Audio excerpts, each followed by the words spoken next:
I'm glad to have you here. Follow my story until the end and comment the city you're watching from. My name is Loretta Dean, and this is how I reclaim my dignity after my own daughter said my room stinks. So I packed my things and sold the mansion. I wasn't trying to listen. I was just walking past the kitchen on the way to refill my tea. Paige was on the phone, pacing barefoot across the tile, one hand slicing the air like she always did when she was complaining. She doesn't even notice it. She said her room stinks. It's like nursing home air, heavy like old fabric and I don't know, something medical. She laughed, a short clipped sound I didn't recognize. I stopped mid-step. The chipped mug in my hand wobbled. I steadied it with my other palm, careful not to spill. I was standing just outside the doorway, not hidden, not sneaking, just there. Paige didn't look over, didn't lower her voice.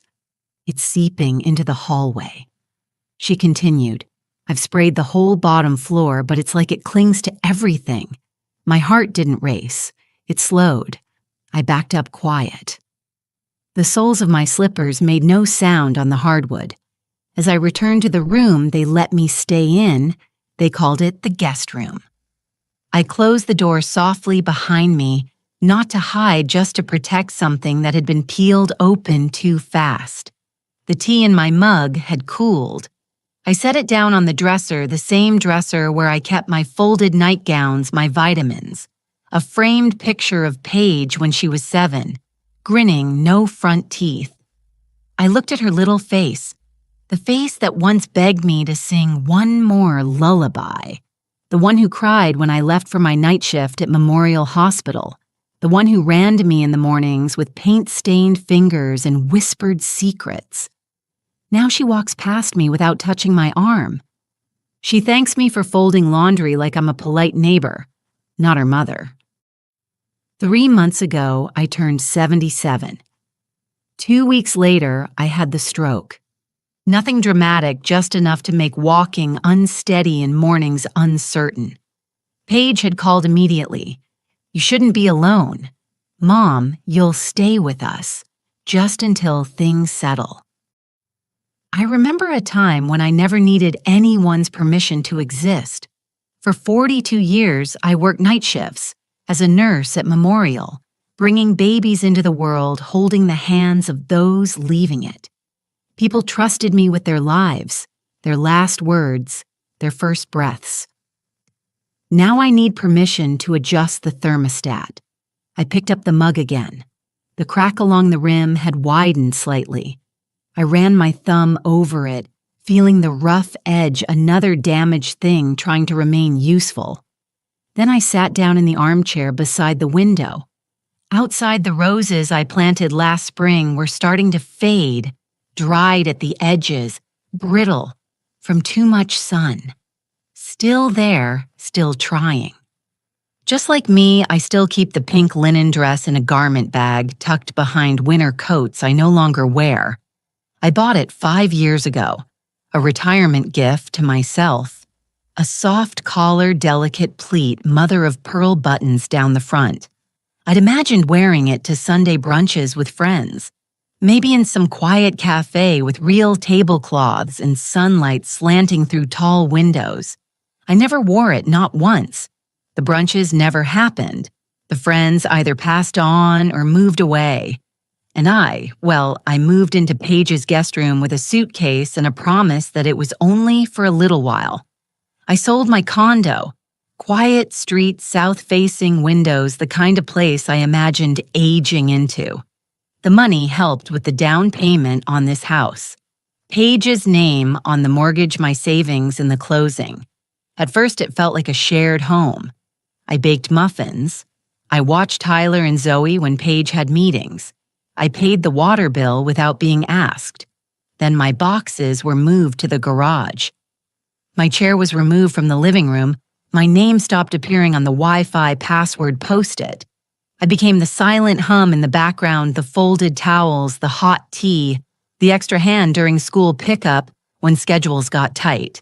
Mom, can you get the kids today? Mason has that big client meeting and I've got the budget review. Paige never waits for my answer. She's already typing on her phone halfway out the door in her tailored suit. Her hair pulled back so tight it looks painful. Mason works in finance. Something about investments and portfolios. He talks about it at dinner sometimes. Eyes focused on his plate. Voice carrying over my head to Paige at the other end of the table. He's not unkind, just absent. Even when he's sitting right there this morning, I found him in the kitchen making coffee. The machine gurgling and hissing. "Good morning," I said. They said, reaching for my pills in the cabinet. He nodded, eyes on his phone. Morning. Beautiful day out there. H. A text dinged on his phone and he walked out. Coffee in hand. Conversation over. They didn't mean harm. I told myself they were just busy, stretched thin. Parenting was hard. Marriage was hard. I'd been there once too with James before the cancer took him 20 years ago. But even excuses can't warm cold stares or stop the way people look at you like you're taking up too much oxygen. Tyler is 15 now, all gangly limbs and shy smiles. He used to crawl into my lap for stories. His small hand patting my cheek when I did the different voices. Now he mumbles, "Hey, Grandma," without looking up from his phone, headphones perpetually draped around his neck like a modern-day talisman. Zoe is 12, in that delicate space between childhood and whatever comes next. Last year, she still asked me to braid her hair before school. Now she closes her bedroom door when I walk past. Last week, I heard her telling a friend on the phone, "I can't have anyone over. My grandma's staying with us." It's complicated. It wasn't complicated when I paid for her summer camp or when I stayed up all night making her science fair volcano. But children aren't to blame. They learn what they see. And what they see is their mother stepping around me like I'm a piece of furniture she's considering donating. I used to keep the tomatoes by the kitchen window, just a few pots romas and a bit of basil in a blue ceramic bowl I'd brought from the old place. It made mornings easier, something to tend before the house stirred, before the rush of carpool. Emails and appointments swept through like a siren. But one afternoon, a day before Paige's book club was coming over, she passed by while I was watering. "Mom," she said, not unkindly, but not kindly either. "Do you mind moving these?" She motioned toward the plants with the back of her hand. "They don't really go with the aesthetic, you know." I nodded.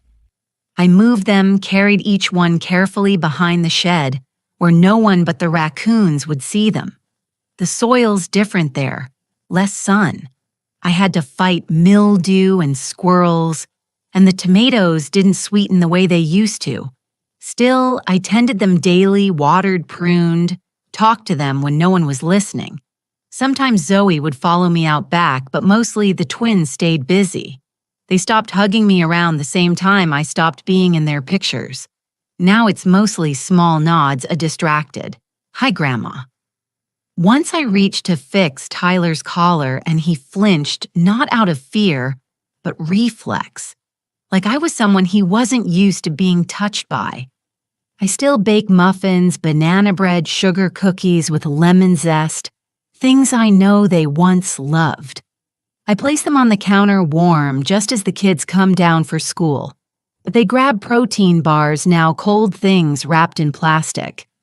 This morning, I set out a plate of blueberry scones still warm from the oven. Paige walked in, coffee mug in hand, scrolling through emails on her phone. "Mom, you're up early. I made scones." She glanced at them, then back at her phone. "We're trying to cut carbs."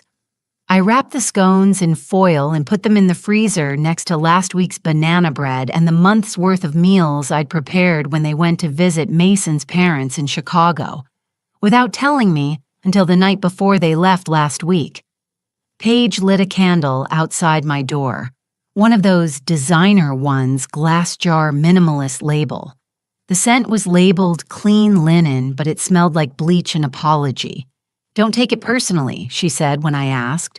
"Sometimes the hallway just feels stuffy." I nodded again. I seem to nod a lot in this house. But I do take it personally.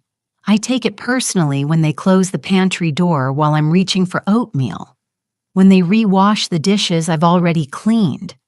When I offer help and get the smile that says no, but won't say the word. The tomatoes are dying, I think, but I'll plant them again next spring. Maybe somewhere new. I used to sing.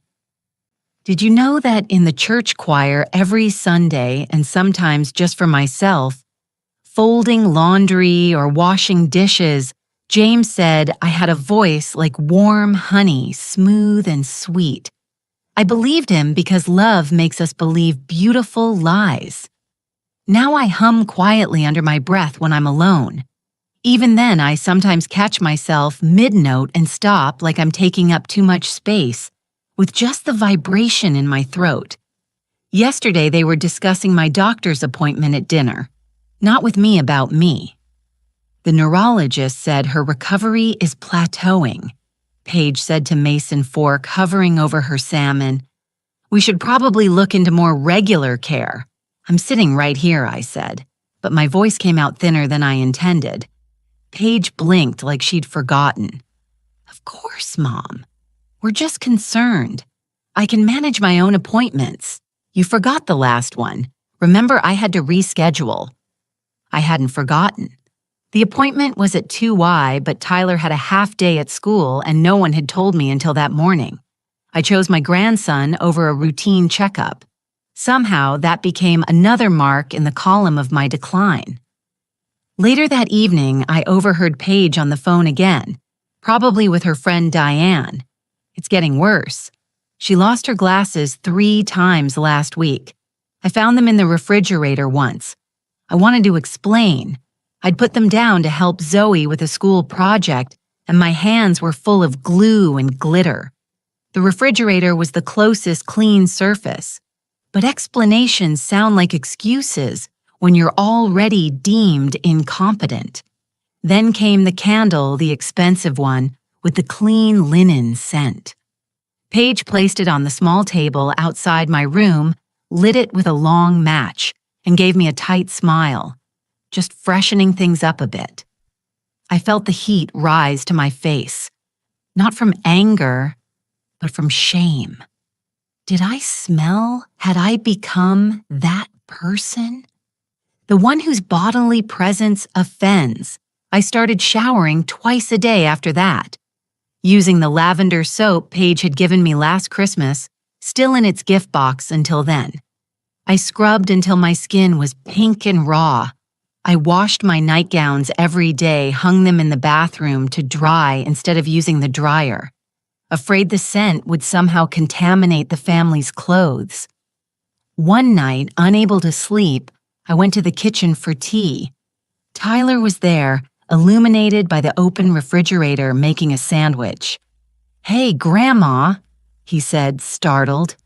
"You want one?" "No, thank you, dear. Just tea."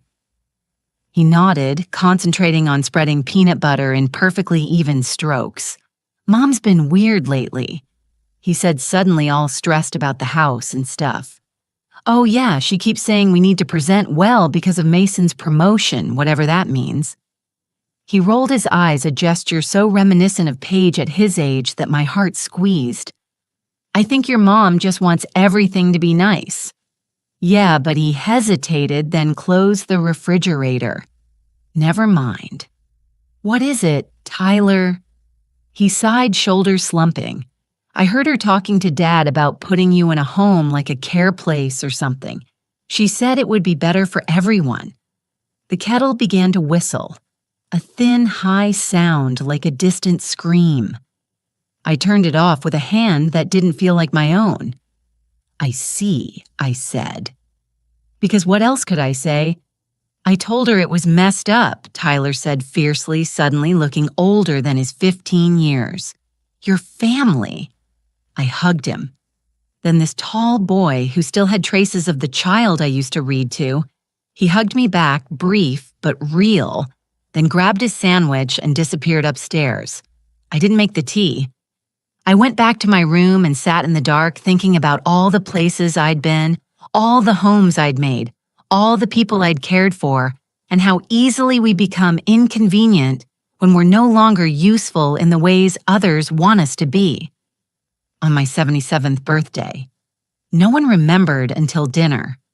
Paige gasped suddenly over dessert store-bought cheesecake, not my favorite, and said, "Oh my God, Mom, it's your birthday." I completely forgot. Mason looked up from his phone, blinked, then offered a belated, "Happy birthday, Loretta." Tyler mumbled something similar. Zoe at least jumped up to hug me, her thin arms around my neck, the scent of strawberry shampoo in my nostrils. "I'm sorry, Grandma. I would have made you a card." "It's all right, sweetheart. It's just a day." Later, alone in my room, I opened the closet and pulled out the pink linen dress still pristine in its garment bag, still waiting for a life I hadn't given it. I laid it on the bed and touched the fabric, feeling its cool smoothness under my fingertips. I thought about James then, how he used to insist we dance in the kitchen after dinner, spinning me around while the radio played old Motown songs. How he'd kiss my hand like we were in some old movie making me laugh. "My Loretta," he'd say, "the most beautiful woman in the world." I used to roll my eyes, but I believed him. Or at least I believed he believed it, which is its own kind of truth. Now I was just an old woman in a borrowed room touching a dress she'd never wear. On impulse, I slipped it from the hanger, held it against myself. Then slowly, I put it on. The fabric settled against my skin. Cool at first, then warming. It fit differently than it would have 5 years ago. My body had changed, shrinking in some places, expanding in others, but it still looked lovely. I'd chosen well. I stood before the small mirror on the back of the door, studying my reflection. Gray hair cut short for practicality lines around my eyes and mouth, evidence of a life lived with expression, hands spotted with age, but still strong, still capable. I looked like what I was, an old woman in a pretty dress. But something shifted inside me, standing there, some small spark that had been fading flickered back to life. I remembered who I was, not just Paige's mother or Tyler and Zoe's grandmother, not just an inconvenience in the guest room. I was Loretta Dean. I had delivered babies and comforted the dying. I had loved a good man fiercely. I had raised a daughter and built a home and saved enough to retire with dignity. And somehow I had let them take that dignity from me piece by piece until I barely recognized myself. I sat down on the edge of the bed, still in the pink dress, and reached for the small notebook I kept in my nightstand. I began to write not a diary entry, but a list. Things I still owned, things I still controlled, things no one could take from me unless I let them. At the top of the list, my name, my memories, my choices. When I finished, I put on my nightgown and hung the dress back up, but I didn't return it to the far corner of the closet. I left it where I could see it, a reminder. The next morning, I was drinking tea at the kitchen table when Paige rushed in late for a meeting, hair still damp from the shower. "Mom, can you pick up the dry cleaning today? And Zoe has a dentist appointment at 4:00. I looked at her. Really looked at her for the first time in months. She was beautiful, my daughter. Strong cheekbones and clear skin, her father's eyes. But there was something hard in her face now, something I didn't recognize. "No," I said quietly. She stopped one earring half-assed. I have plans today." Plans? What plans? I took a sip of tea. "Just plans. I'm sure you can reschedule the dentist." She stared at me, confusion wearing with irritation. "Mom, we talked about this. You said you'd help with the kids while I'm working on this project. I'll help when I can, but not today." Her phone buzzed. She glanced at it, then back at me, clearly torn between addressing this unexpected resistance and being late for her meeting. "Fine," she said finally. "We'll talk about this later." After she left, I sat there for a long time, finishing my tea, feeling the small victory settle in my bones. It wasn't much, just a tiny reclamation of self, but it was a beginning. That afternoon, I put on the pink dress and took myself to lunch at the small French bistro downtown. I sat alone at a table by the window, ordered a glass of white wine in the croque monsieur, and watched the world go by. The waiter called me madam and pulled out my chair. A woman at the next table complimented my dress for 2 hours. I was not an inconvenience or an obligation. I was simply a woman enjoying her lunch. When I returned home, Paige was in the kitchen laptop, open on the counter, glasses perched on her nose. She looked up startled when I walked in. "Where have you been? I've been calling you. I went to lunch in that dress." "Where, with who, at Petit Choux, and with myself?" She looked me up and down as if seeing me for the first time. "Mom, are you okay?" I smiled a real smile that felt strange on my face after so long. I'm better than I've been in quite some time. That night, I added another item to my list, courage, because I would need it for what came next. I wouldn't continue to shrink myself to fit into spaces that were deliberately made too small for me. I wouldn't apologize for existing. I wouldn't accept being treated like an obligation rather than a person. I decided sitting there in the quiet of my room that if I wasn't welcome in this house, truly welcome, then I would find a place where I was. It wouldn't be easy. I was 77 years old with a body that sometimes betrayed me, but I had survived worse, much worse. I opened the drawer next to my bed that night and took out the envelope marked title, Wit Property. I hadn't looked at it in a year, but it was still in my name every page. I ran my fingers over the embossed seal, feeling its raised edges. This house, the one my daughter now called her own, was still legally mine. My name on every document, my savings in every brick. I had let Paige believe it was hers because it seemed simpler, because I wanted her to feel secure. But perhaps that had been a mistake. Perhaps in trying to give her everything, I had allowed her to believe I had nothing left to give or to take away. I put the title back in the drawer and closed it softly. Not yet. I needed more information first. I needed to be sure. The next morning, I dressed carefully in slacks and a cardigan. I did my makeup for the first time in months, just a touch of lipstick and mascara. Then I went downstairs and called a taxi. "Where are you going?" Paige asked, surprised to find me in the foyer with my purse. "I have an appointment." "With who do you need me to drive you?" "No, thank you. I've arranged transportation." The confusion on her face would have been comical if it wasn't so sad. The idea that I might have a life outside of this house, outside of her needs, was completely foreign to her. The taxi arrived and I walked out without further explanation. My first stop, my old lawyer's office. It was time to understand exactly what my options were, because one way or another, things were about to change. Raymond Teague's office hadn't changed in 30 years.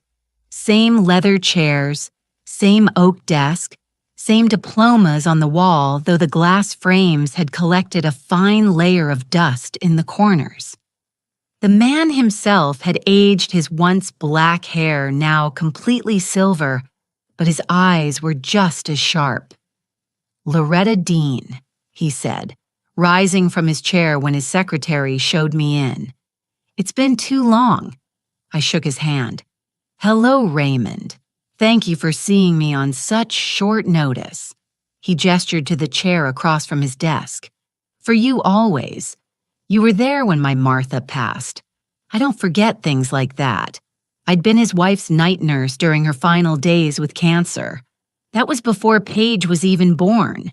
Some bonds don't need constant tending to remain strong. How can I help you today? He asked once we were seated. I need to understand exactly where I stand legally. With the house? He nodded, unsurprised.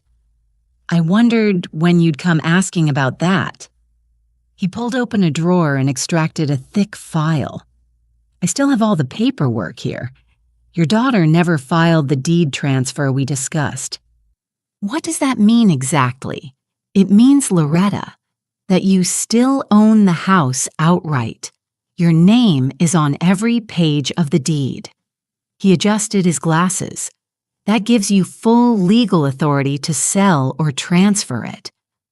Relief washed through me, followed immediately by guilt. I see. Raymond leaned forward. May I ask what prompted this visit? You seemed quite determined to put everything in Paige's name when you moved in with her.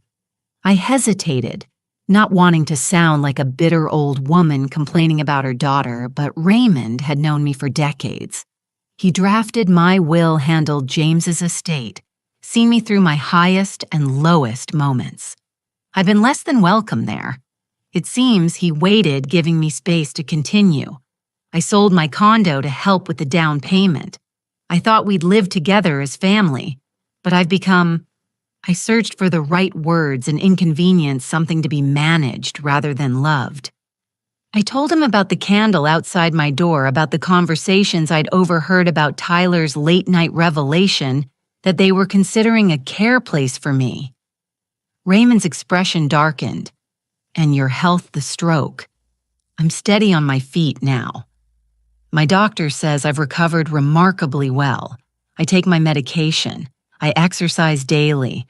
I straighten my shoulders. I'm perfectly capable of living independently. He nodded. I never doubted that. Loretta, there's something else. I took a deep breath. I need to go into the office where my daughter keeps her papers. I just want to see if what I suspect is true. And what's that she's been planning my removal for some time now? Raymond removed his glasses, polishing them with a handkerchief. Legally, as the homeowner, you have the right to enter any room in your house. But Loretta, his eyes magnified by his glasses, were kind but concerned. Are you sure you want to know? I need to know, I said firmly. To make the right decision, he sighed, then reached for a legal pad. All right then, let's talk about your options. For the next hour, we discussed what I could do.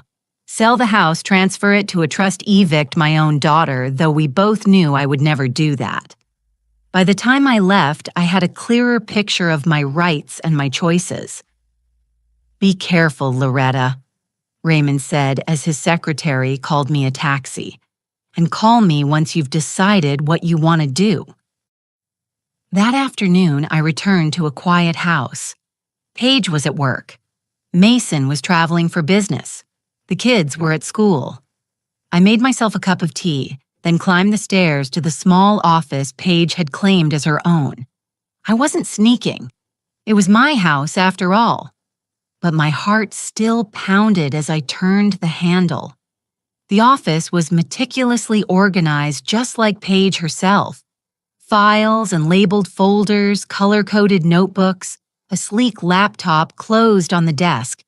I went into the office for stamps. That was all. Paige had mentioned she kept them in the middle drawer just under the printer paper. I didn't think twice about opening it, but the folder caught my eye before I found the stamps. It was burgundy thick, labeled in pages, handwriting estate planning. I knew better than to snoop, but something in me, maybe instinct, maybe just exhaustion, told me this wasn't something I should pretend not to see. I pulled it out, sat down at the edge of the desk. The first page was a print out of my life insurance policy, highlighted circled notes in the margins, expires 2028, verify premium payment, confirm beneficiary designation. The next, a series of brochures assisted living communities, each one glossy and pastel-colored. I flipped through them. Beautiful lobbies, smiling residents. One had a sticky note, mid-tier care, decent reputation. ask about Medicaid conversion. I kept flipping. Then I saw my name on a printed version of my will, the one I'd updated after my stroke. The signature was mine, but the annotations weren't. Property value $470K, remaining pension benefits, and in pages, handwriting again.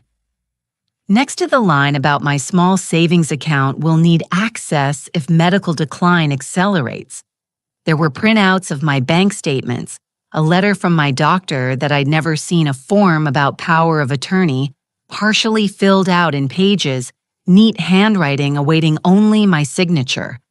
I sat there for a long time, not angry, just emptied out like someone had reached inside and scooped out whatever warmth remained. My own daughter was planning my future without me calculating my worth, preparing to take control of my life without my knowledge or consent. I took a breath, stood up, and went to my room. I pulled a manila folder from the bottom of my filing box and labeled it in thick black pen, "When they forget I'm still alive." I copied everything, each brochure, the annotated will, the notes on my insurance. I used Paige's printer, listening for the sound of the garage door. Though I knew she wouldn't be home for hours, I didn't confront her. There was no point. If she thought planning where I'd be stored next was reasonable, she wouldn't suddenly start asking where I wanted to be. I slipped the folder under my bed, between a box of scarves and a tin of saved birthday cards. Then I picked up the tea mug on my nightstand and walked to the kitchen. I boiled the water, let the steam rise slow and quiet. Then I sat by the window and watched the sun settle across the roof of the house I still legally owned. I'd spent 2 years trying to belong here again. But maybe it wasn't about fitting back in. Maybe it was about learning how to leave right this time. Dr. Ela Foster had been my colleague at Memorial for nearly 30 years. We'd started as young nurses together, worked our way up through the ranks. She'd gone back for her doctorate in her 50s, specializing in geriatric care. I'd been so proud to call her Dr. Foster the first time, watching her blush and wave away my formality. "It's still just Elaine to you," she'd insisted when she showed up at Paige's door, my door, on a Tuesday afternoon. I hadn't seen her in nearly a year. Her gray hair was cut in a stylish bob, her clothes simple but elegant. She looked healthy, vibrant, every bit her 72 years, and not a day more. "Loretta Dean," she said, wrapping me in a hug that smelled of jasmine and something medicinal. "You're a hard woman to reach these days." I ushered her in, surprised and delighted. "How did you find me?" "Your old neighbor, Mrs. Patel. She gave me this address when I stopped by your condo." She glanced around the foyer, taking in the sleek, impersonal decor. "Nice place." "It's Paige's," I said automatically, then corrected myself. "Well, technically it's mine. It's complicated."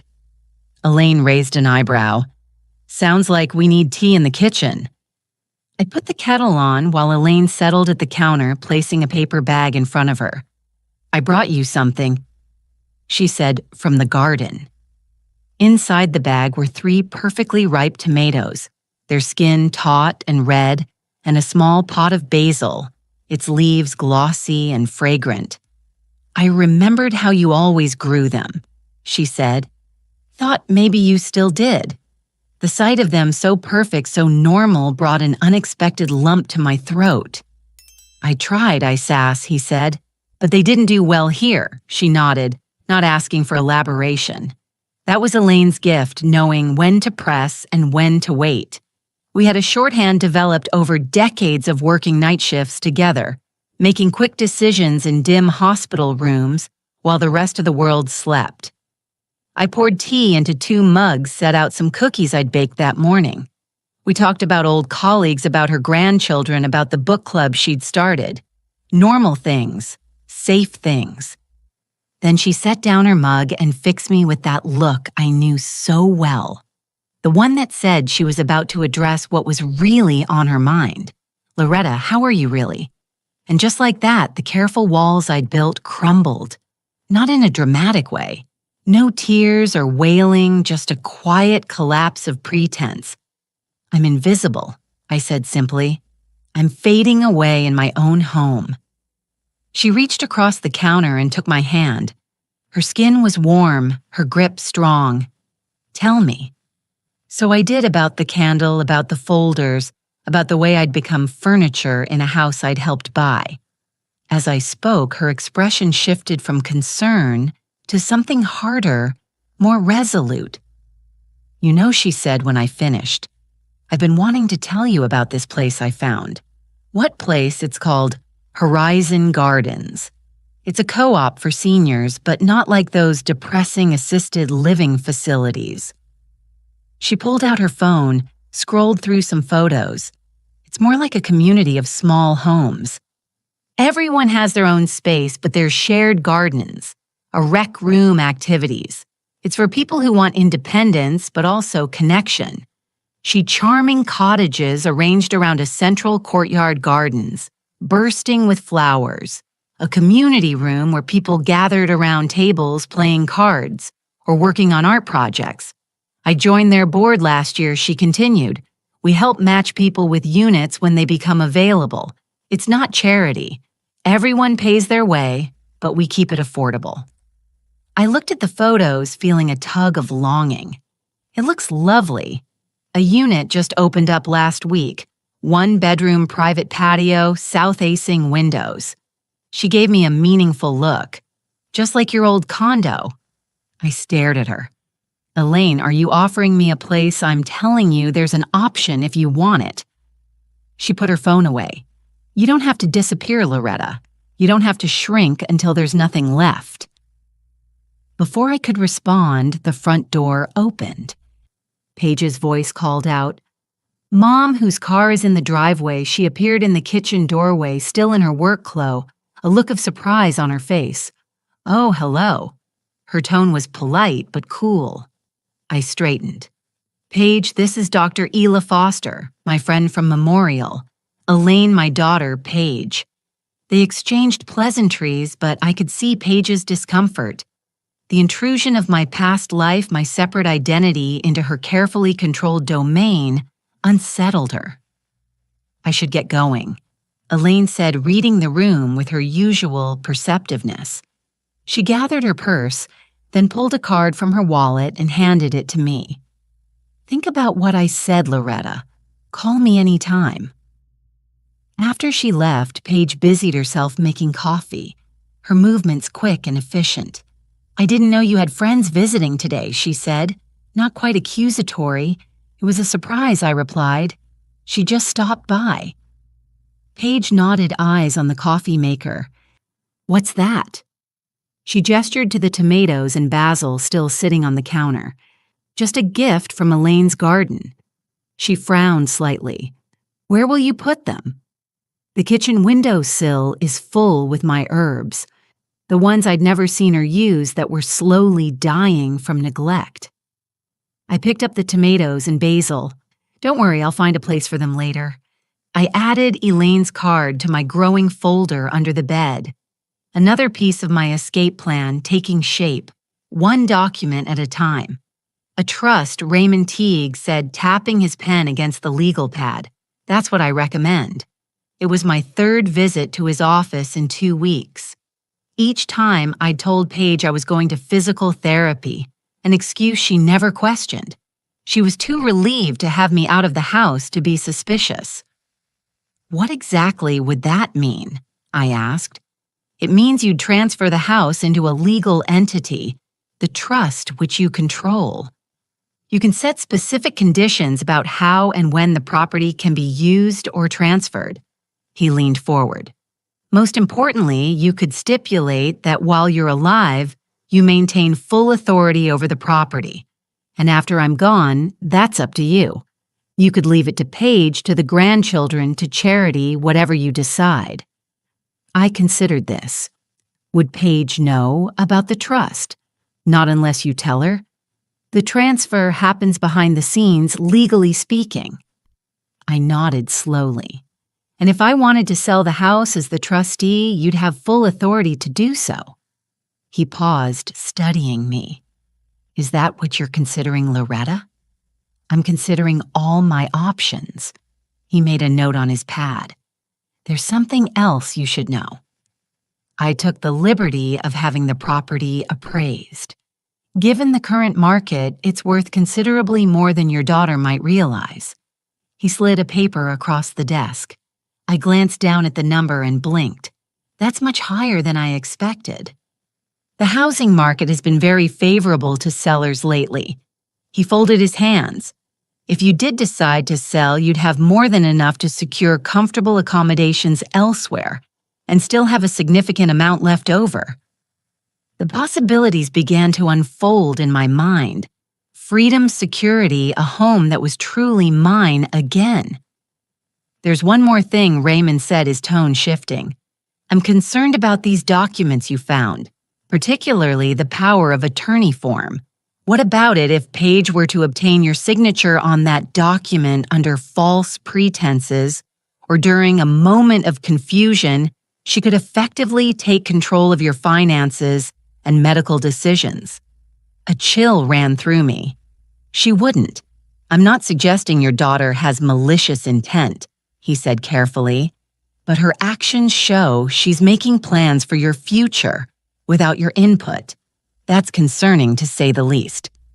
I thought about the brochures for assisted living, the notes on my life insurance, the calculations about my savings. "What do you suggest?" "First, we file a revocation of any existing powers of attorney just to be safe.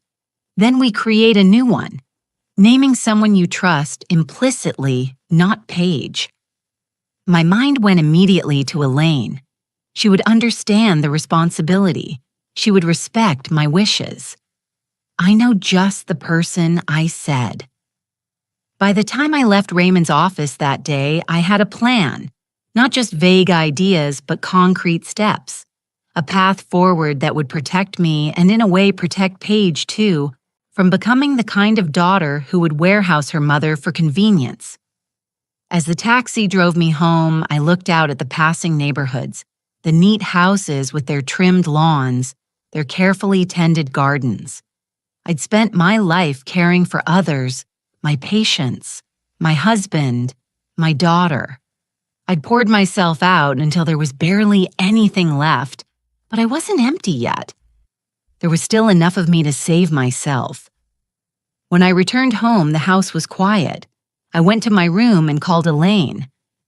"I'd like to see that unit at Horizon Gardens," I said when she answered.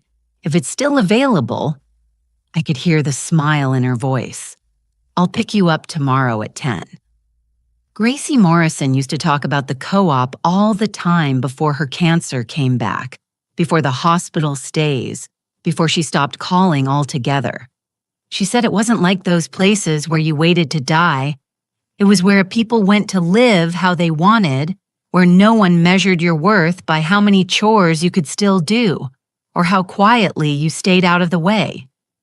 Now sitting beside Elaine in her sensible sedan, I was about to see it for myself.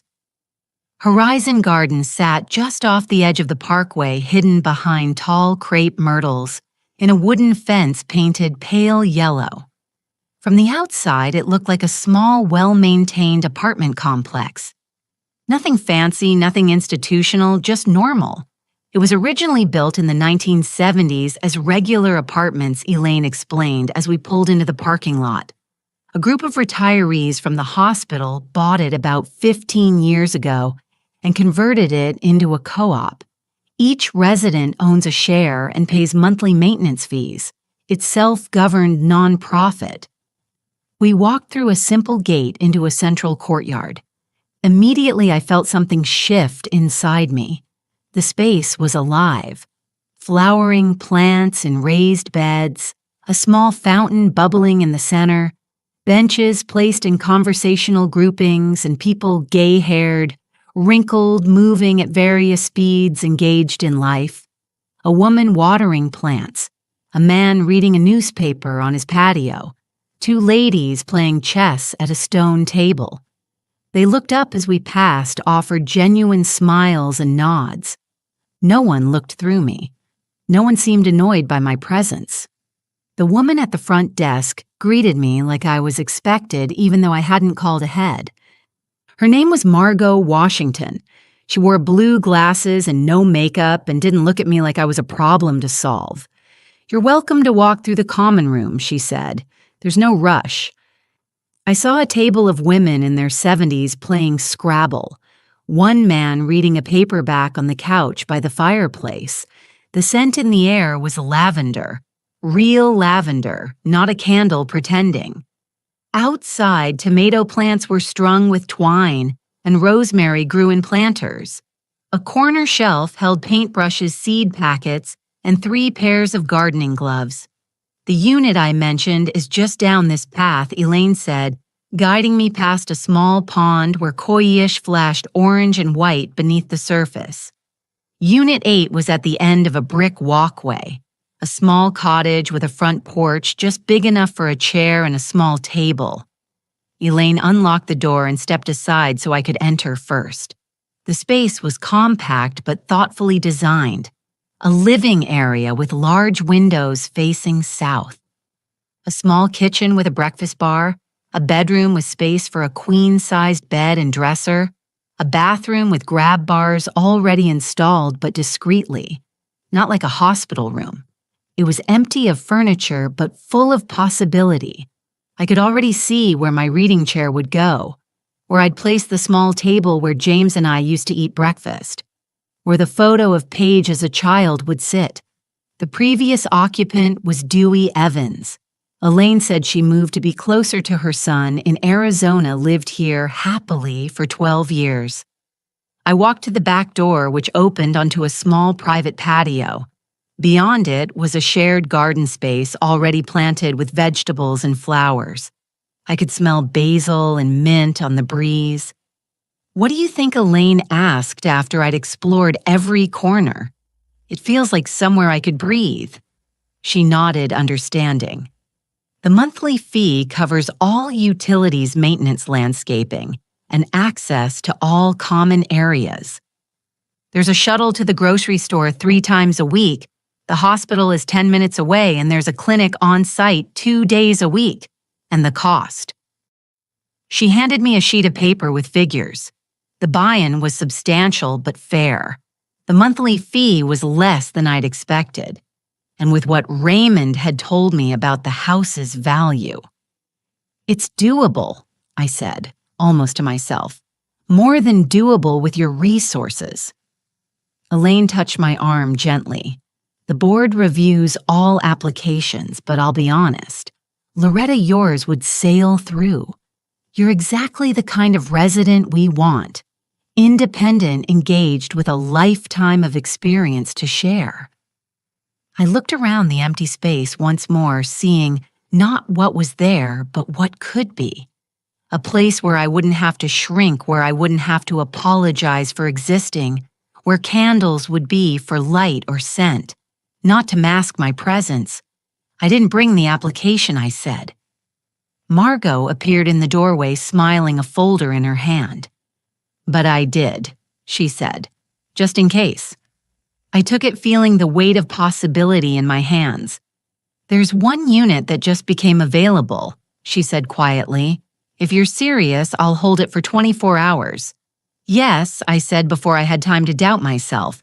"I'd like that very much." When I got home, I called Mr. Teague. I found a place, I told him, and I think I know what I want to do with the house. "I'll start the paperwork," he said. "This is the right decision, Loretta." That night, I dreamed of tomatoes ripening in the sun, their scent rich and earthy, of windows I could open without permission, of a chair that was mine, in a space that welcomed rather than tolerated me. I woke feeling lighter than I had in years.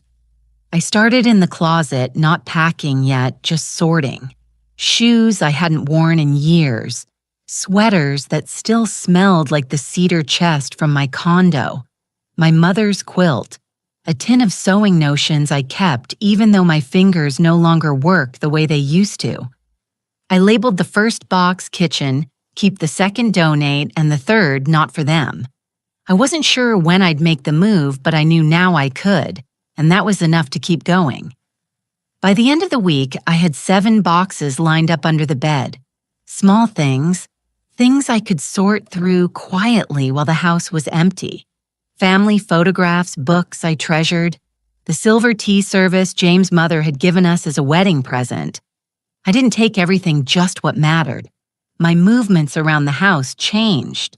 I walked taller, I spoke more directly. I stopped asking permission to adjust the thermostat or use the washing machine. Paige noticed. Of course she did. Nothing escaped her attention except perhaps the humanity of those closest to her.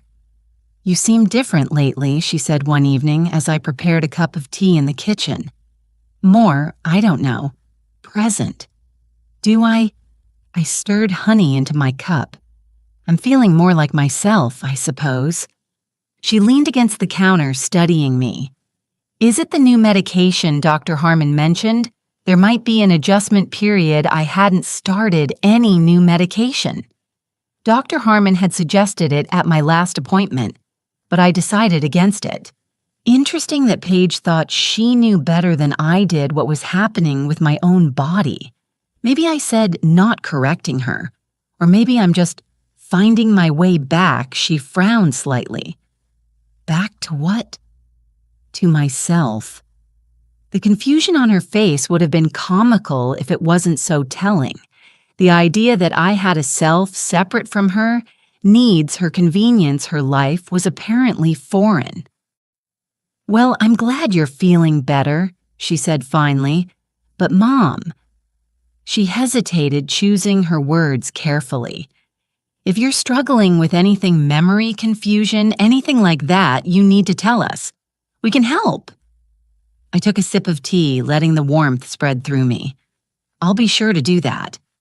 Later that week, Paige came into my room while I was reading. She rarely entered my space. An irony considering how freely she discussed removing me from it. "Mom." "I've been thinking," she began, sitting on the edge of my bed. "Maybe it's time we talked about the future." "What about it?" "Well, as we get older, sometimes we need more structure, more support." She smoothed an invisible wrinkle from the bedspread. "Mason and I were looking at some really nice communities, places where you'd have friends, your own age, activities, medical care if you needed it." I marked my page in my book and set it aside. "That sounds like you've given it a lot of thought." "We have. We just want what's best for you." She reached for my hand, her fingers cool against my skin. "It's getting harder for you here, isn't it? The stairs, the big house, and with my work schedule. I can't always be here when you might need help." I looked at my daughter. Really looked at her. The perfect makeup, the carefully styled hair, the expression of concerned benevolence that didn't quite reach her eyes. This was the face she probably showed to difficult clients, to subordinates who needed managing. "That's very considerate," I said carefully, "but I'm quite capable of making my own decisions about my future." A flash of impatience crossed her features before she smoothed it away. "Of course you are. I just think it would be good to explore options well before we're in a crisis situation. Translation: before I became too much of a burden to manage discreetly. I'll give it some thought," I said. She squeezed my hand, then stood. "There are some brochures in my office. I'll bring them to you tomorrow. Some of these places have waiting lists, so the sooner we get you on them, the better." After she left, I sat still for a long time, my book forgotten in my lap. So it had begun, the gentle push toward the exit, the kind concerned displacement. I wondered if she'd show me the same brochures I'd already found in her office, or if there was a separate set reserved for my limited understanding. I added another box under my bed that night, this one labeled simply Freedom. The next morning, I went downstairs to find Mason sitting at the kitchen island, a rare sight on a weekday. He looked up from his coffee, surprise registering on his face. Loretta, good morning. Good morning, Mason. No work today. Later conference call at noon. He hesitated, then added, Paige mentioned she talked to you about the, living arrangements we were looking into. So that was why he was home. The united front, the gentle intervention. She did. He shifted uncomfortable. It's not that we don't want you here. It's just, you don't have to explain. I interrupted gently. I understand perfectly. Relief flooded his features. You do, that's great. Paige was worried you'd take it the wrong way. I smiled. A real smile that seemed to confuse him. There's no wrong way to take it, Mason. Everything is very clear. I poured myself a cup of coffee and took it back upstairs, leaving him slightly puzzled in my wake. Let him wonder. Let them both wonder. By that evening, I had 17 boxes lined up under the bed. My application for Horizon Gardens was complete, nestled safely in my purse. My appointment with Raymond Teague was set for Friday to finalize the trust in the sale. I wasn't running away. I was walking deliberately and with dignity towards something better, something that honored who I was rather than measured me by my usefulness to others. Paige brought the brochures that night just as promised. Glossy, colorful pages showing smiling seniors engaged in carefully choreographed activities, dining rooms with white tablecloths, nurses with practiced, compassionate expressions. This one is only 30 minutes away, she said, pointing to a sprawling complex that looked more like a hotel than a home. And they have different levels of care, so as your needs change, you won't have to move again. As my needs change. Such a delicate way of saying as you deteriorate. It looks very nice, I said. So you'll think about it. Maybe we could tour a few next week. I patted her hand. Let me review these first. It's a big decision, she beamed, clearly interpreting my response as acquiescence. Of course, take your time. That night, I couldn't sleep. I stood by the window, looking out at the garden I'd planted, but no longer tended. At the neighborhood I'd helped choose, but never quite belonged in.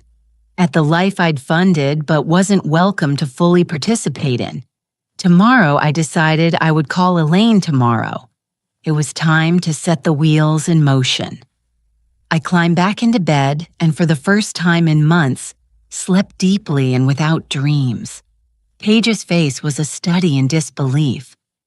You did what we were sitting at the kitchen table, the morning light slanting across the polished surface.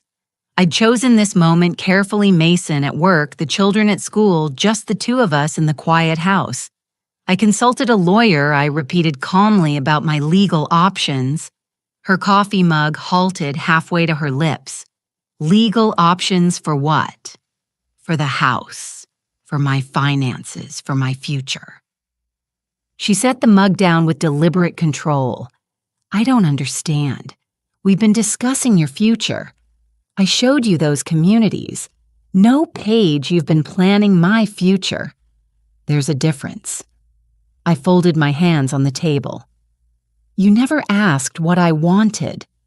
A flush crept up her neck. That's not fair. We've only been thinking about what's best for you. Best for me or most convenient for you. Her eyes widened. Mom, where is this coming from? If you're unhappy with something, we can talk about it. There's no need to involve lawyers. I found the folder. Paige. She stilled. What folder? The one in your office? Estate planning with my life insurance policy? My bank statements, the brochures for assisted living with your notes about Medicaid conversion. I held her gaze, the power of attorney form you were planning to have me sign. The color drained from her face. You went through my private papers in my house. The house I still own. The house I paid for. She pushed back from the table, standing abruptly. That's not... We agreed you helped with the down payment. But in check the deed page. My name is the only one on it. I never transferred ownership to you, though. That was the plan eventually. I remained seated, steady. Raymond Teague confirmed it last week. You went to Dad's old lawyer behind my back. Her voice rose, indignation replacing shock. After everything we've done for you, taking you in, caring for you after your stroke, taking me in, I finally stood my own anger rising to meet hers. This is my house, Paige. I sold my condo to buy it. I moved in here because you said it made sense for us to live together as a family, and then you systematically made me feel like an intruder in my own home. That's ridiculous. You're being paranoid. Am I the candle outside my door to mask my nursing home smell, moving my plants because they didn't fit your aesthetic planning to ship me off to an assisted living facility while you calculate how to access my savings? My voice remained low, but intense. I heard you on the phone, Paige. I saw the notes in your handwriting.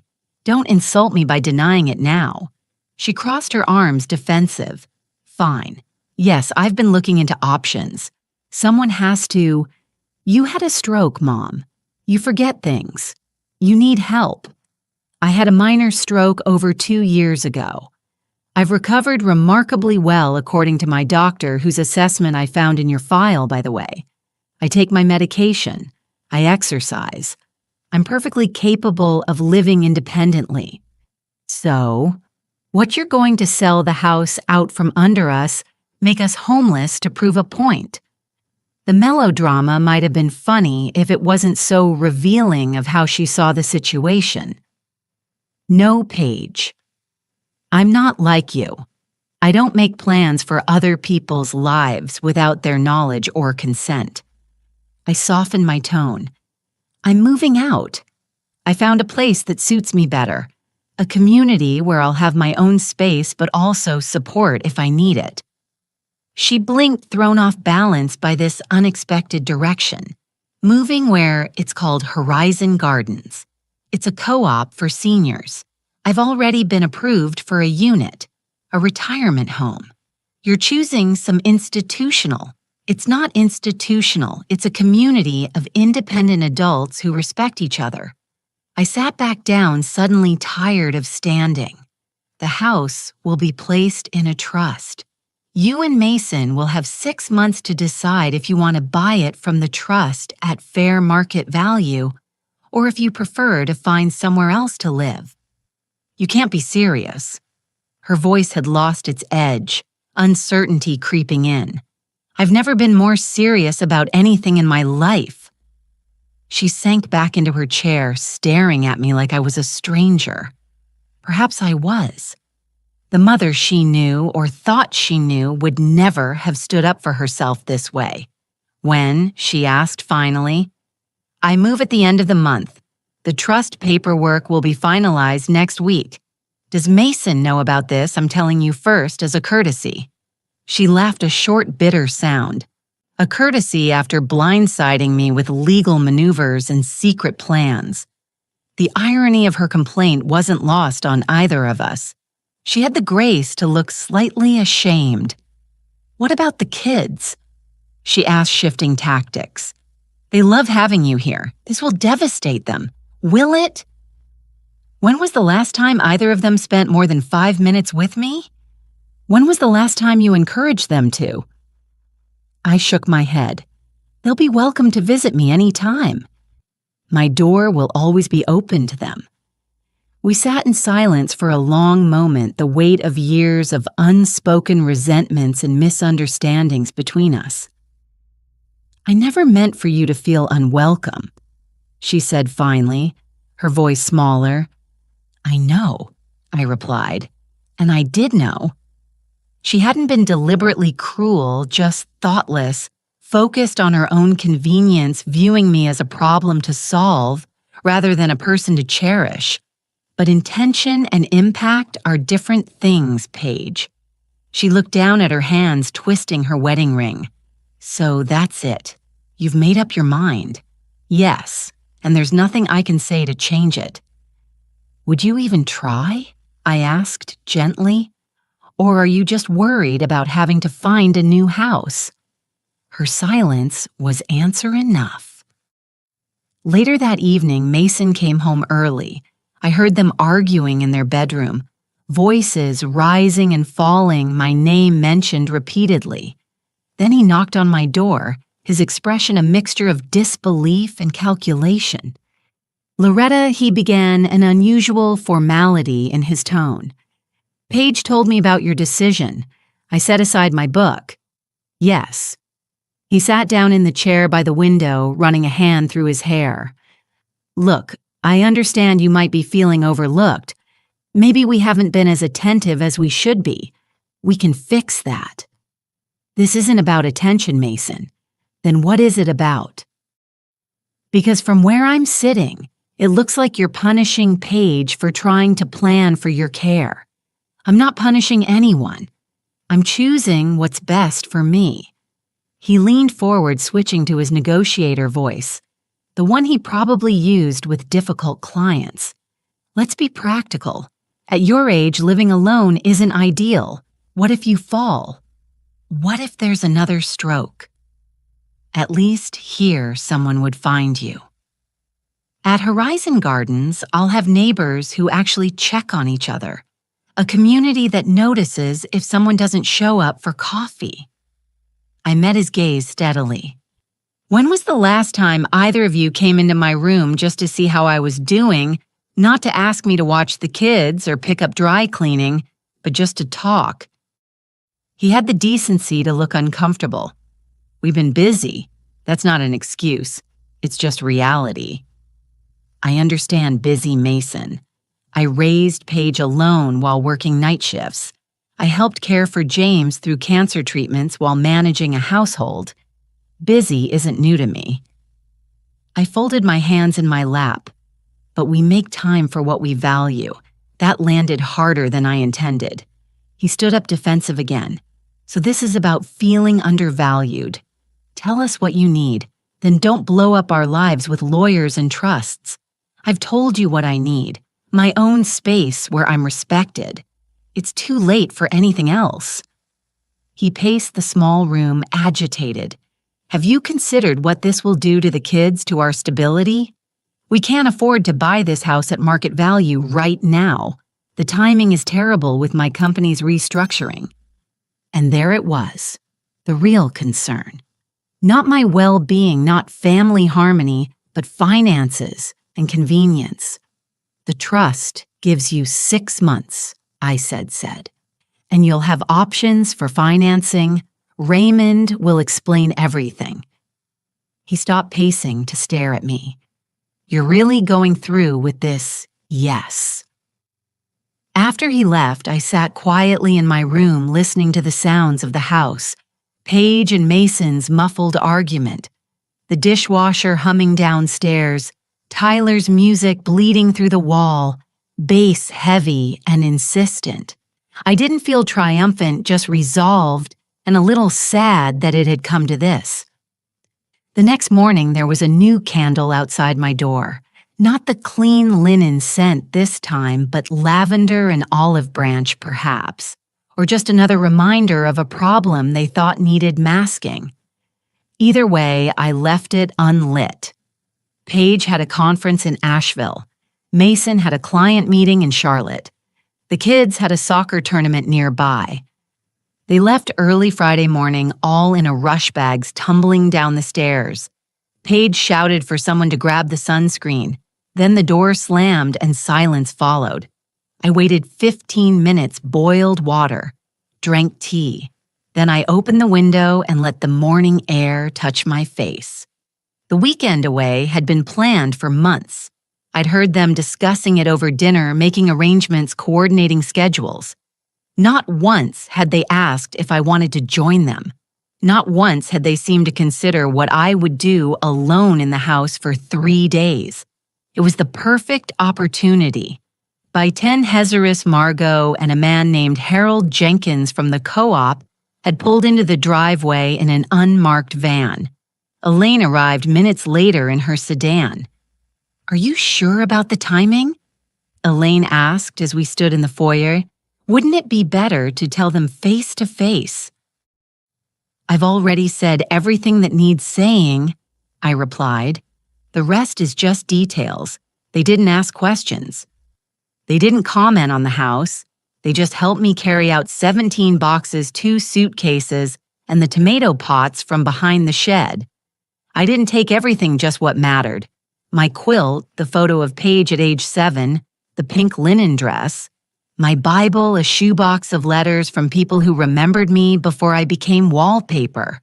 Harold was a retired contractor with thick forearms and a gentle way of handling fragile things. Margot moved with the efficiency of someone used to managing logistics. Elaine kept close to me, attuned to my energy level, suggesting breaks when she sensed I needed them. By noon, the van was loaded, my entire life packed away in neat labeled boxes. "Do you want to leave a note?" Ella asked as I did a final walkthrough of my room. I nodded. I'd prepared one the night before, but now standing in the stripped-down space, I decided on something simpler. I wiped down the kitchen counter, straightened the coffee mugs, closed the cabinet doors. I knew Paige hated being left ajar. Then I placed a folded note in the center of the granite counter. It read, "The house has been placed in a trust. You have 6 months to decide whether to purchase it or move. Raymond Teague has all the details. I've moved to a place where I'm welcome. Please don't call until you're ready to truly see me." Mom, I didn't leave a phone number or address. Raymond had those, and he would share them if Paige was ready to approach me with respect rather than management strategies. Then I walked to the front door. I carried my purse in one hand, my mother's cameo brooch pinned to my cardigan. The sun was soft across the lawn, the same lawn I used to mow myself before arthritis changed my grip. I didn't turn back, not even once. Margot opened the passenger door of her car for me. I sat down, exhaled, and watched the house disappear in the side mirror as we pulled away. No one shouted after me. No one even knew I was gone. But by the time they returned, the silence would be deafening, and I'd already be unpacking my china in a place where people said my name like it mattered. My new home at Horizon Gardens was smaller than the room I'd left behind, but it expanded around me like a deep breath. 1 bedroom, 1 bathroom, a kitchenette opening into a living area, and most precious, a small patio where the morning sun fell in golden rectangles.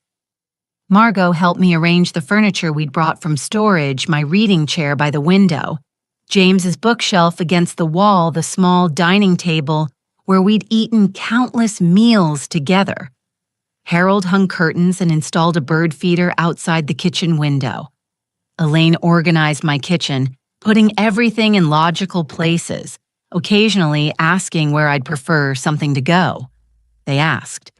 Such a simple thing, but it brought tears to my eyes.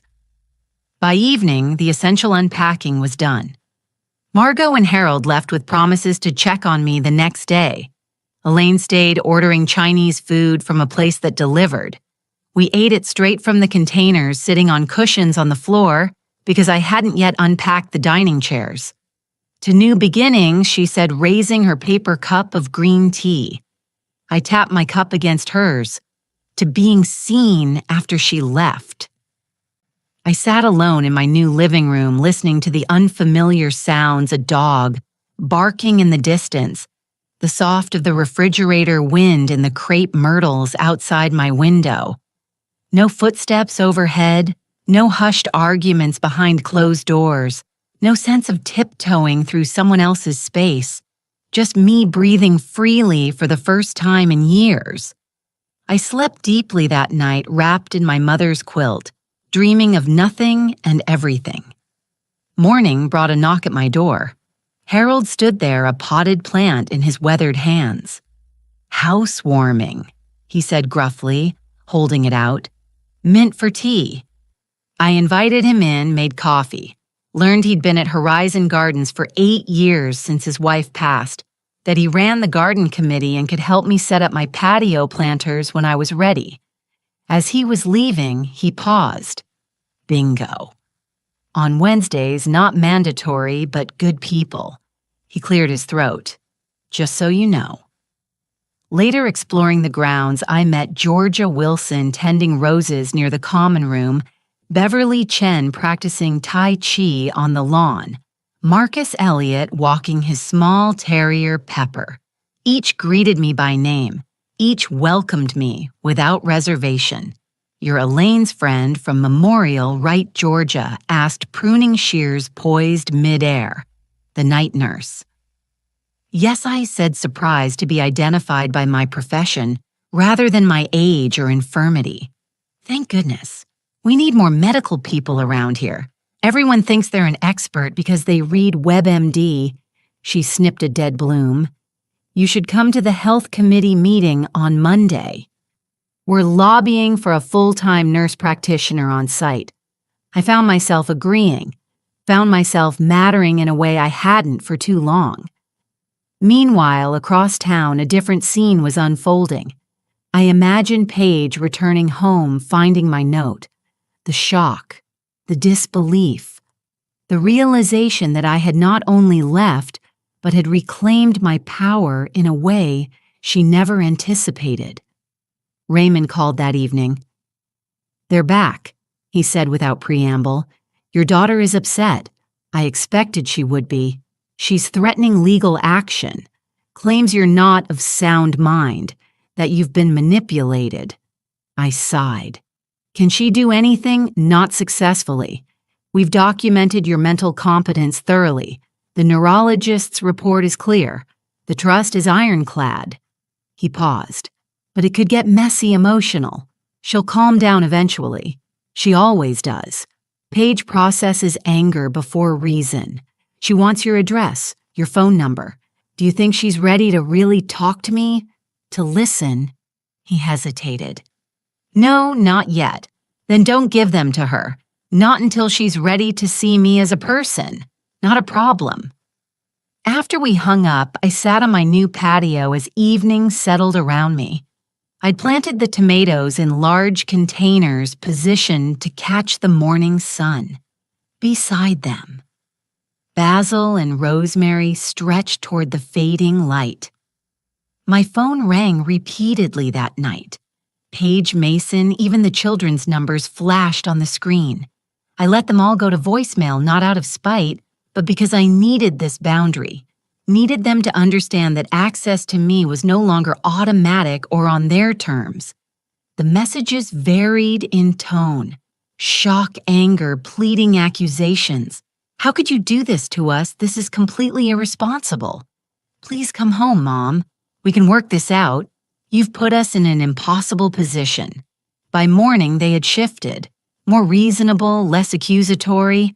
We're worried about you. Just let us know you're okay. The kids miss you.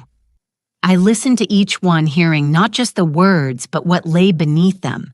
The realization that I had options, that I had power, that I had worth beyond what I could provide to them.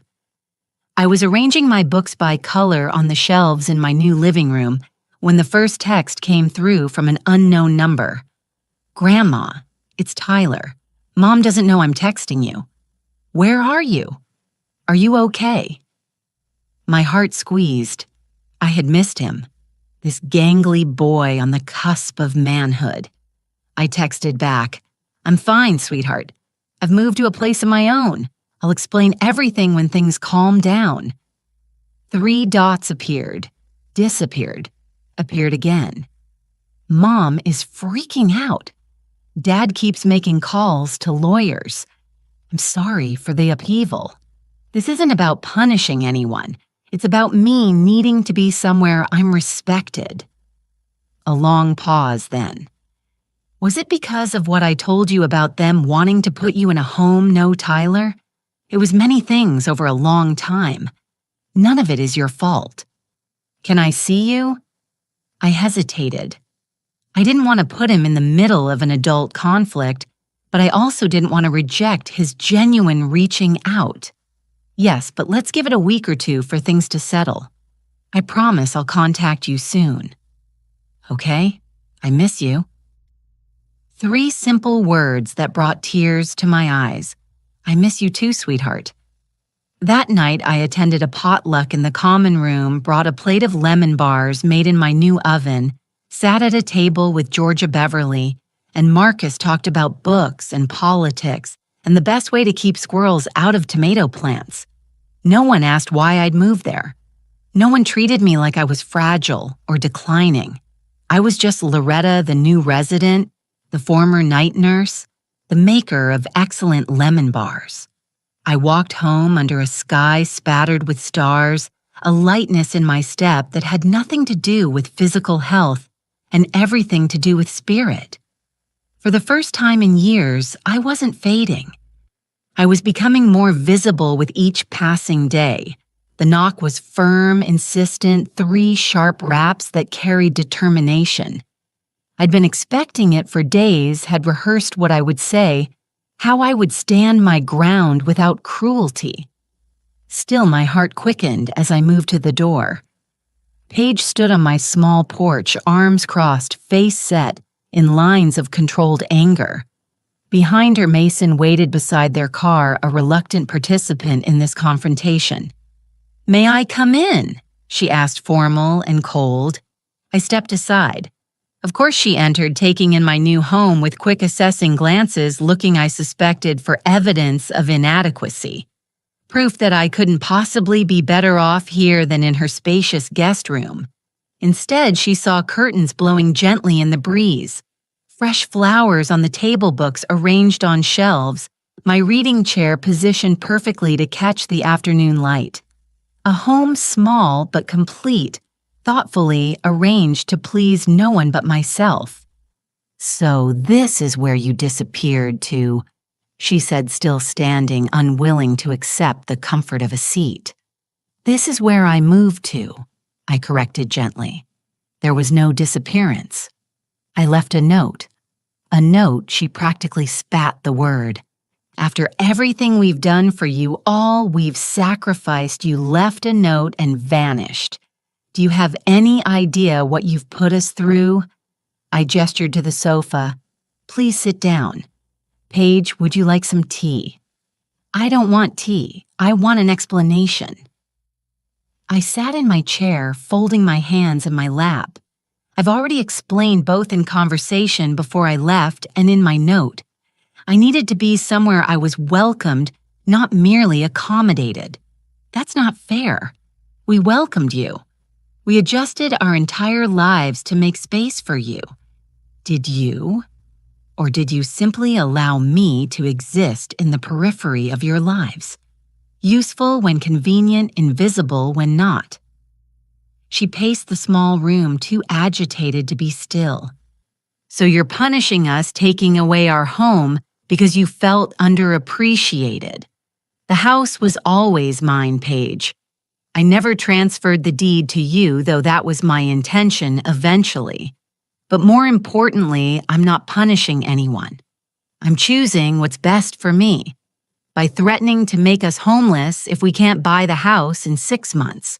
How is that not punishment?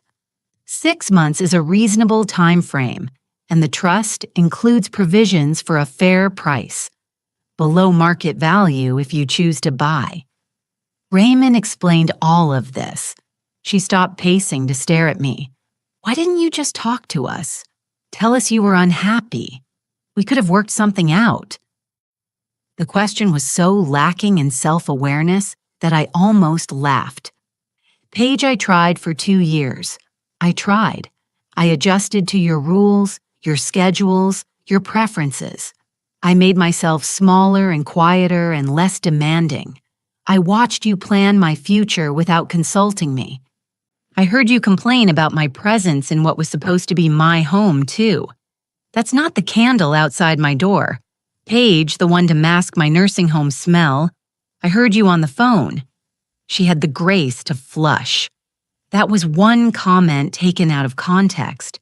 The folder in your office with brochures for assisted living facilities, the notes on my life insurance and bank accounts, the power of attorney form filled out in your handwriting, just waiting for my signature. I held her gaze steadily. Were those also out of context? She sank onto the sofa, deflated.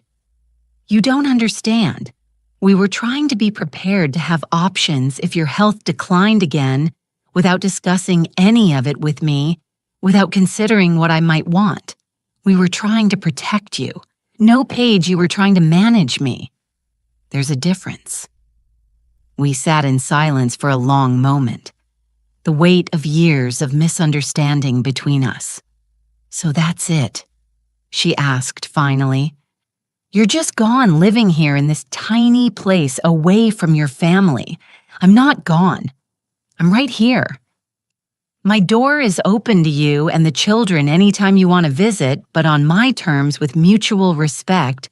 I softened my tone. This isn't about rejection, Paige. It's about reclaiming my dignity. She looked around again, taking in the details she'd missed before the photos of her and James on the mantel. The Afghan her grandmother had crocheted draped over the sofa, the familiar teapot on the small stove. You seem settled, she admitted reluctantly. I am for the first time in years. I feel like myself again. And the house. The terms are, as Raymond explained, 6 months to decide if you want to buy it through the trust. If not, it will be sold, and you'll need to find another place. I met her gaze directly. That was always going to happen eventually. Paige, you just thought you'd be making the decisions, not me. The truth of that landed between us undeniable. The kids miss you, she said, changing tactics, especially Tyler. He's been impossible since you left. I miss them too. They're welcome here anytime, just not me. A hint of the little girl she once was colored her voice.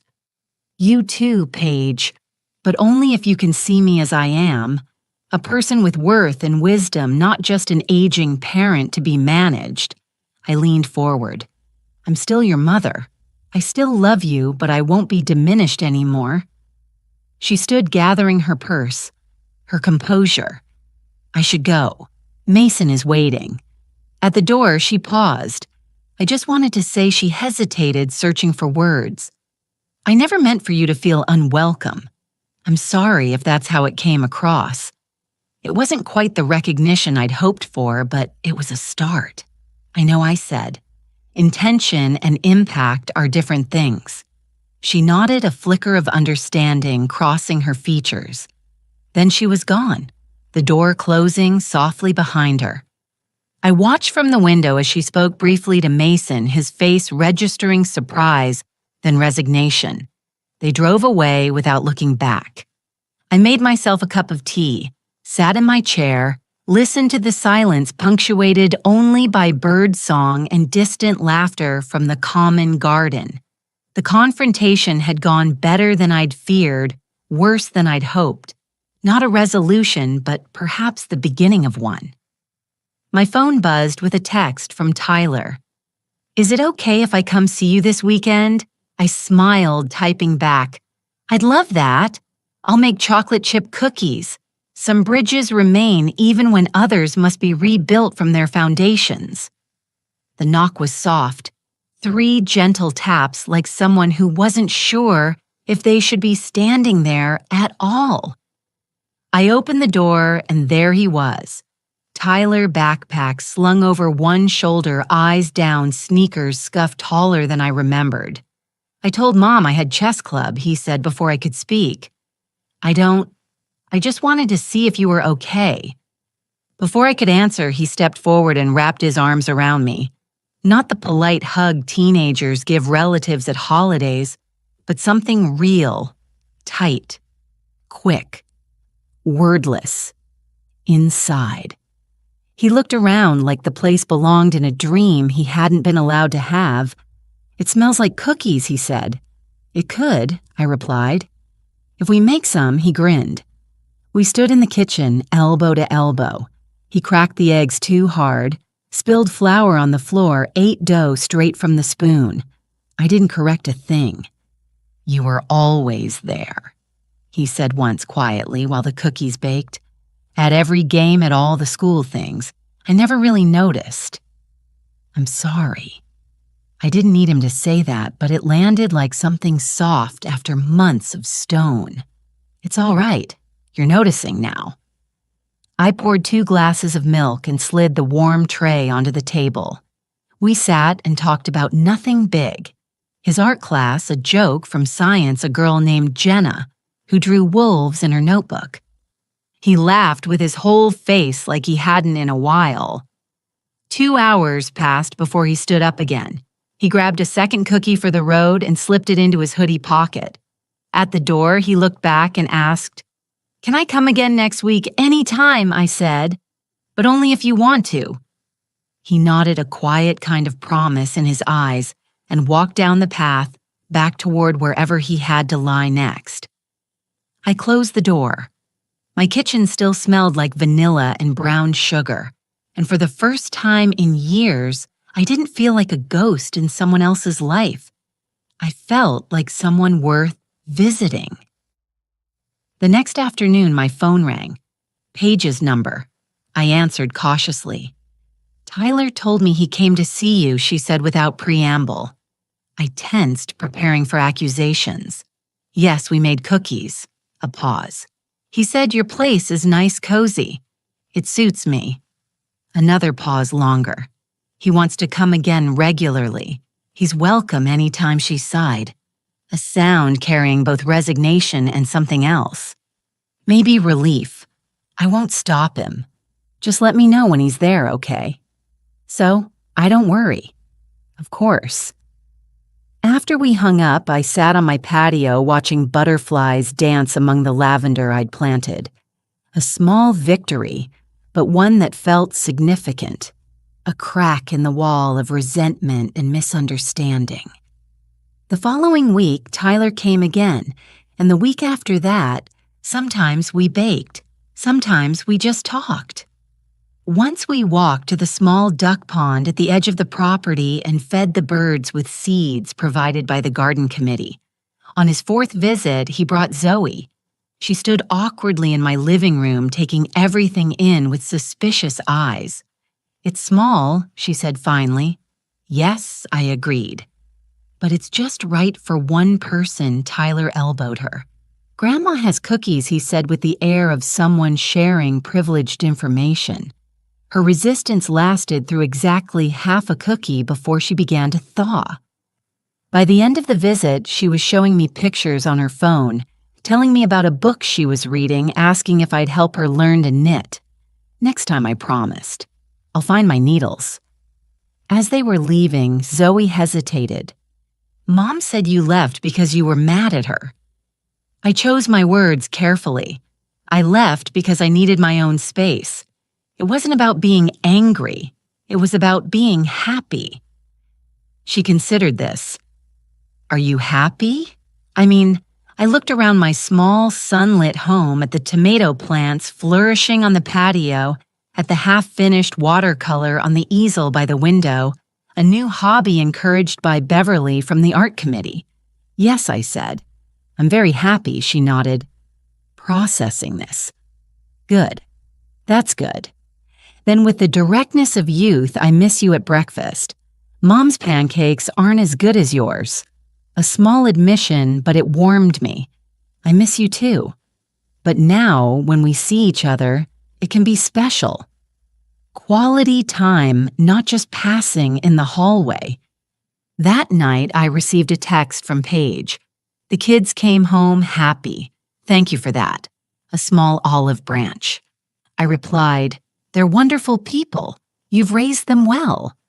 3 dots appeared, disappeared, appeared again. Finally, they miss you. We all do. In our way. I let that sink in. This tentative admission. "My door is always open," I wrote back. When you're ready, the dots appeared one more time, then vanished. No reply came, but that was all right. Healing wouldn't happen overnight. Some bridges take time to rebuild, especially when you're not sure what the other shore looks like anymore. But for the first time, I believed it might be possible. not a return to what was. That bridge was well and truly burned, but perhaps something new, something based on mutual respect rather than obligation. In the meantime, I had a life to live, my life on my terms. My lavender bloomed early this year. Maybe it was the new soil. Maybe it was the quiet every morning. I pulled open the sunroom curtains and sat in the armchair by the window with my tea and a pen. Sometimes I journaled. Sometimes I sketched. Sometimes I just sat. The neighbors waved when they passed by. Margot brought me a basil plant. Harold from 2 doors down. A mystery novel with all the plot twists underlined in pencil. At lunch, I sat with people who asked questions and waited for the answers. No one corrected my stories. No one sighed when I took a little too long to finish a thought. One afternoon, I joined a watercolor class in the rec room. I hadn't painted since high school, but my hands remembered more than I expected. My first picture was a lavender stem in a chipped mug. They pinned it on the wall on Thursday. 6 months passed quickly. The seasons changed. My tomatoes yielded a small harvest. My lavender attracted bees and butterflies. I made friends. I joined committees. I found my voice again. Paige and Mason decided to buy the house. Raymond helped arrange favorable terms through the trust. Tyler and Zoe visited regularly, sometimes with their friends, sometimes alone. And then, one crisp autumn day, Paige came by herself. She stood on my porch, a bakery box in her hands, uncertainty in her posture. I brought coffee cake, she said. From Muller's, your favorite. I invited her in. We sat at my small table, the cake between us like a peace offering. The house is ours now, she said. Officially, the closing was yesterday. I'm glad I said and meant it. It's a good home for your family. She traced a pattern on the tablecloth with her finger. I've been thinking a lot about how things were, about why you left. She looked up, meeting my eyes directly. I didn't see you, Mom. I was so busy managing everything that I stopped seeing the person in front of me. The admission hung in the air between us, unexpected and precious. Thank you for saying that, I said quietly. I'm not saying I understand everything or that I handled it all right, but I'm trying to see it from your perspective. She took a breath. And I'm sorry for making you feel unwelcome in your own home, for planning your future without including you in the conversation. I reached across the table and took her hand. I'm sorry, too, for not speaking up sooner, for letting resentment build instead of addressing problems directly. So where do we go from here? She asked. Forward. I said simply, separately but connected. On new terms, she nodded, a tentative smile forming. I'd like that. We ate coffee cake, drank tea, talked about the children, about her work, about my new watercolor hobby. Not everything was resolved. Some hurts were too deep for one conversation to heal, but it was a beginning. As she was leaving, she paused at the door. Will you come for Thanksgiving? The kids would love it, and so would I. I'd be honored, I said. As a guest, not a helper, she smiled, understanding the distinction. As our guest of honor after she left, I sat on my patio, watching the sun slant across the lavender. 6 months ago, I'd left a house where I was tolerated. Now I had a home where I was welcomed, and bridges being carefully rebuilt to the people I loved.